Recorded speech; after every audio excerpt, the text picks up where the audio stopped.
ঈদের সময় কাপড় চোপড় কিনা অভ্যাস আছে অনেকের। এই অভ্যাসগুলি আমার মনে হয় আজকাল কোনো লোককে খুঁজে পাওয়া মুশকিলই হবে যে ঈদ আসছে আর ছেলে মেয়েদের নতুন কাপড় কিনবে না। হ্যাঁ আছে, খুব কম লোক আছে, কিন্তু আমি আছি আলহামদুলিল্লাহ, এটা আপনাদের বলছি আলহামদুলিল্লাহ। এখন পর্যন্ত ঈদের সময়, ঈদের আগে আমার কাপড় কিনে দিতে হবে নতুন নতুন, এই এই সেন্সটা আমার নেই এখন পর্যন্ত। আর আলহামদুলিল্লাহ এই মেজাজ আমার ছেলে মেয়েকে রাখেনি, যখন প্রয়োজন তখন দেবে ব্যাস। ঈদ আসার জন্য পরিষ্কার পরিচ্ছন্ন কাপড় লাগবে, যেই কাপড়গুলো তার মধ্যে যেটা ভালো সেটা পরবে ব্যাস। কিন্তু নতুন কাপড় লেবাস জাদিদ নিয়ে আসতে হবে, এটা আজকালকার ফ্যাশন, এটা কোনো শরীয়ত নাই, কোনো শরীয়ত নাই, অবশ্যই মনে রাখবেন। কারণ অনেক ধার্মিকরা দিন বুঝে না, যার ফলে মনে করেন একটা নতুন কাপড় না দিলে হয় ঈদের সময়।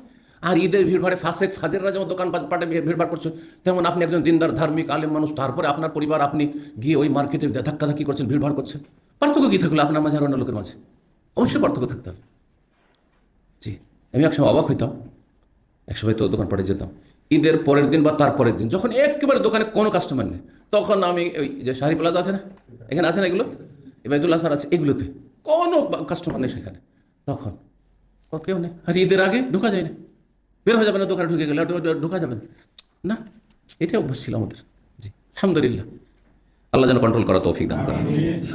দুনিয়ামুখী হবে না, আখিরাতমুখী হবে।